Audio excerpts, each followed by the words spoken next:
प्रकार से नदी दो तटों के बीच में बहती है, उसी प्रकार से धर्म पुरुषार्थ और मोक्ष पुरुषार्थ के बीच में जिन लोगों का अर्थ पुरुषार्थ और काम पुरुषार्थ की नदी बहती है, वे निश्चित रूप से अपने गंतव्य की ओर पहुंच जाती है।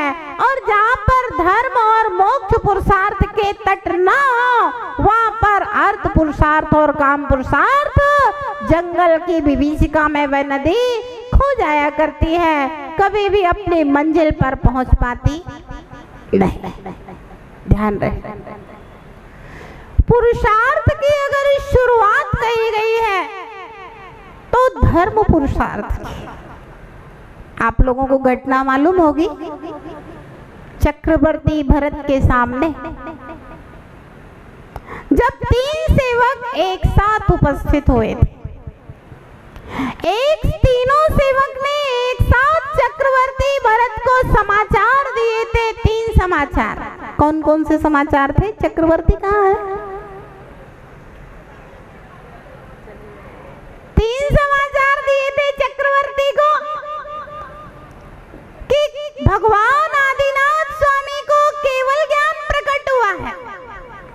दूसरा समाचार दिया था कि आयुधशाला में चक्र रत्न प्रकट हुआ है। और तीसरा समाचार दिया था राजमहल में पुत्र रत्न की उत्पत्ति हुई है। ध्यान रखना, यद्यपि ये घटना आपकी सुनी हुई होगी,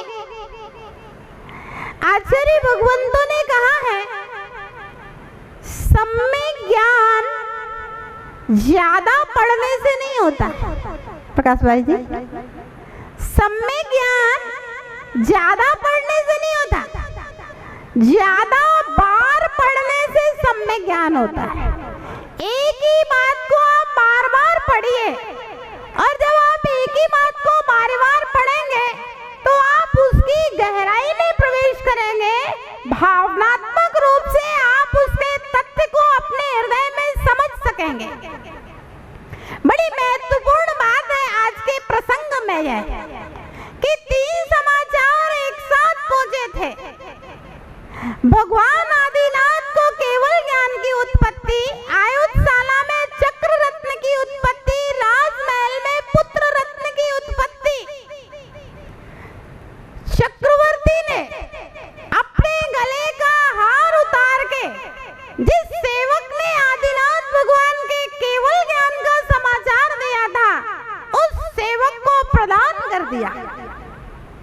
अब देखिए, 3 सेवक एक साथ हो और यदि एक सेवक को गले का हार दे दिया जाए तो 2 के हृदय के ऊपर क्या गुजरेगी? उन दोनों को लगा, बोले महाराज हमने आपको इतना श्रेष्ठ समाचार दिया है, केवल ज्ञान तो आदिनाथ भगवान को हुआ है, चक्र रत्न आपको प्राप्त हुआ है, वो आपके चक्रवर्ती होने का समाचार हमने आपको दिया है। तीसरा कहता है महाराज आपके लिए पुत्र रत्न की प्राप्ति का समाचार दिया है, और आपने अपने गले का हार उतार के पहले वाले समाचार को दिया है। आप बताओ अशोक भाई, अगर आपके यहाँ 3 नौकर आए और एक कहे कि सूरत नगर में कोई मुनिराज का आगमन हो रहा है, दूसरा कहे कि आपके घर में पोता उत्पन्न हुआ है, और तीसरा कहे कि आपकी दुकान की जो लॉटरी डली थी वो लॉटरी खुल गई है, आप नोटों का लिफाफा इनाम में कौन से वाले सेवक को दोगे? पोता हुआ है। इनाम किसको दिया जाएगा? ओ माई जी, किसको इनाम दोगे? कह रहे हैं जिसने लॉटरी खुली होगी उसको इनाम दूंगा। ध्यान रखना, केवल पद से चक्रवर्ती बनने से कोई चक्रवर्ती नहीं होगा। आप चक्रवर्ती जैसे गुणों को अपने अंदर धारण कीजिए, चक्रवर्ती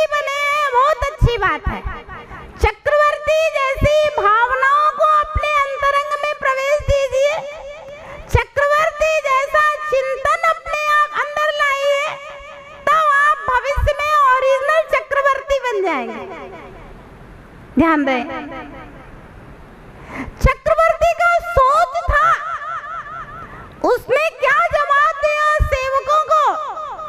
वो जवाब बड़ा अच्छा था, उसको सुनिए।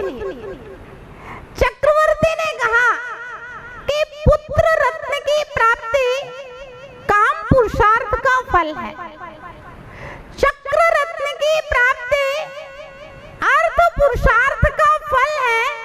अर्थ पुरुषार्थ जो कि राज वैभव सटखंड के रूप में प्राप्त होना है, उसका सूचना चिन्ह है।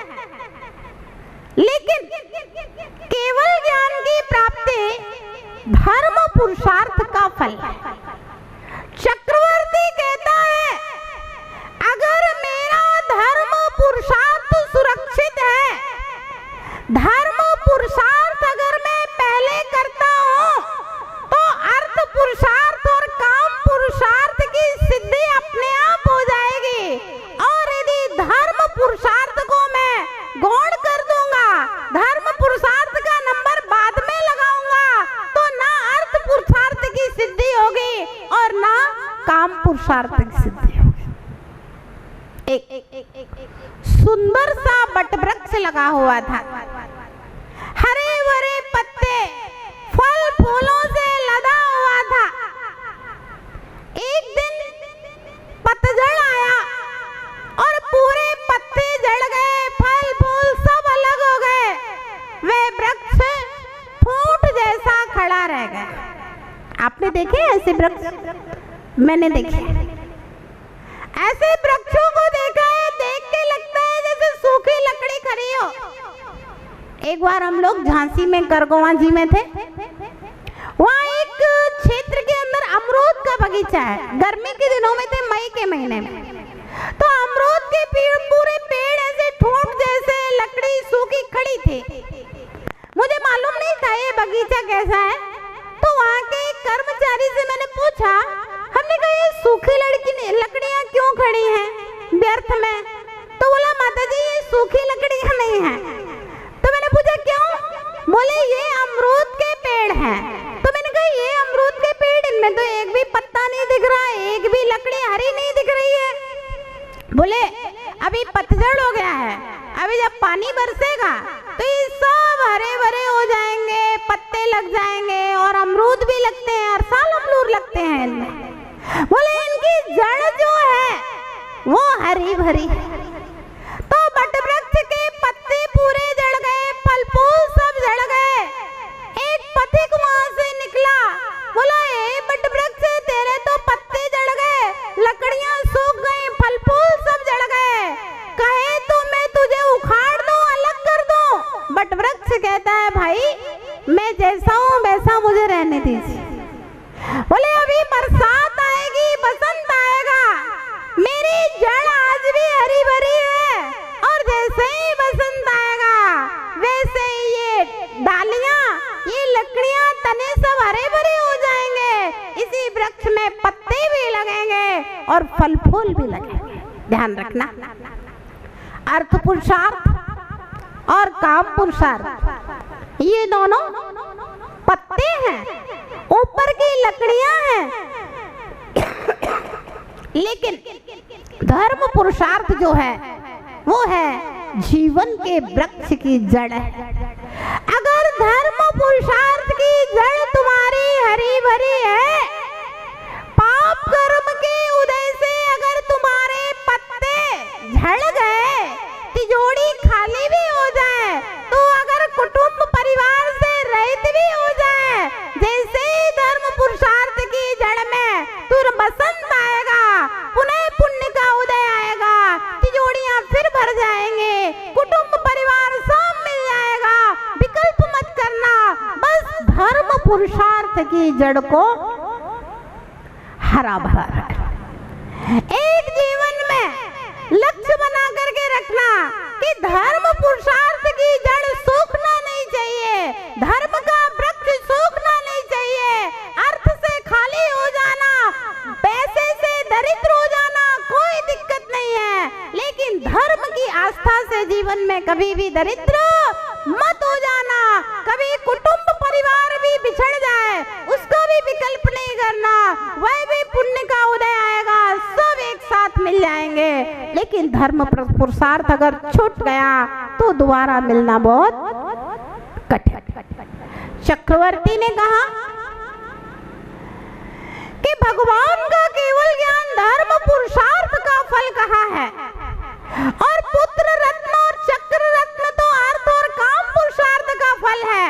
और इसलिए मैं सबसे पहले अगर पानी देता हूँ, सबसे पहले खाद डालता हूँ, सबसे पहले देखरेख करता हूँ, तो धर्म पुरुषार्थ की देखरेख करता हूँ, जिससे अर्थ और काम पुरुषार्थ अपने आप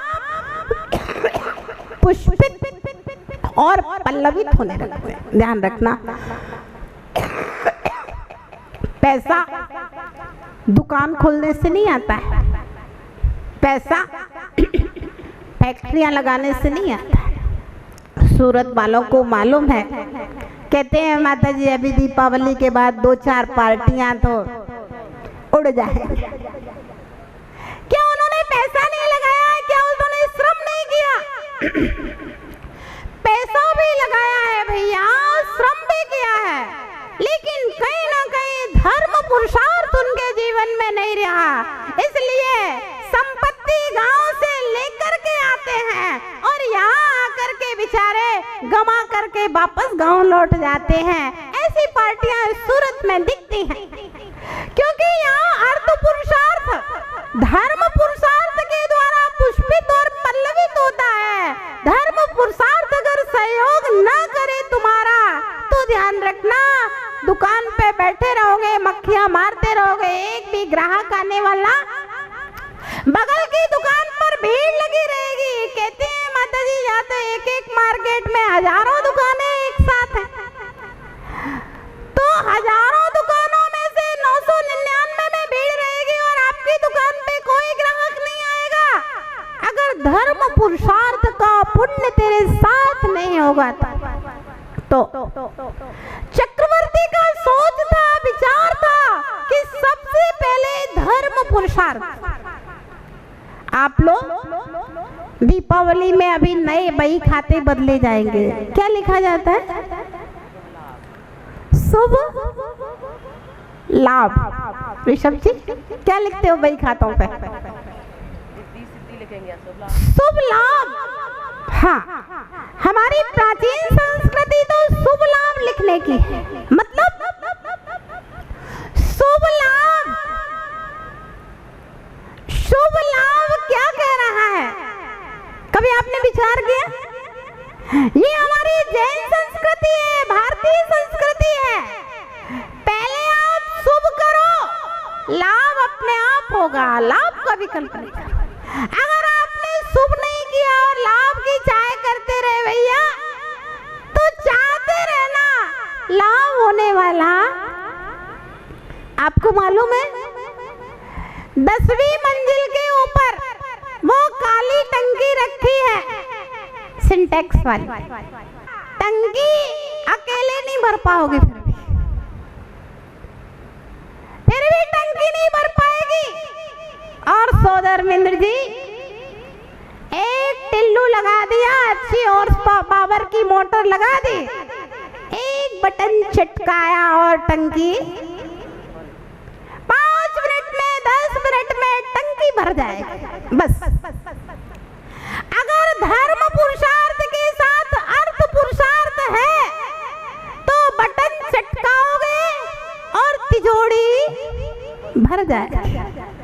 और अगर धर्म पुरुषार्थ नहीं है, कोरा अर्थ पुरुषार्थ है, तो मजदूरी की तरह मजदूरी करता रहेगा, मजदूर की तरह तब बाल्टी हाथ में ले लेकर 10 मंजिल चढ़ता रहेगा, तब भी सुबह से शाम तक लगा रहेगा, टंकी भरने वाली नहीं। चक्रवर्ती भरत बहुत बुद्धिमान था। क्यों चक्रवर्तियों की इतनी बड़ी बड़ी बोलियां लगती हैं, आपने कभी सोचा क्या?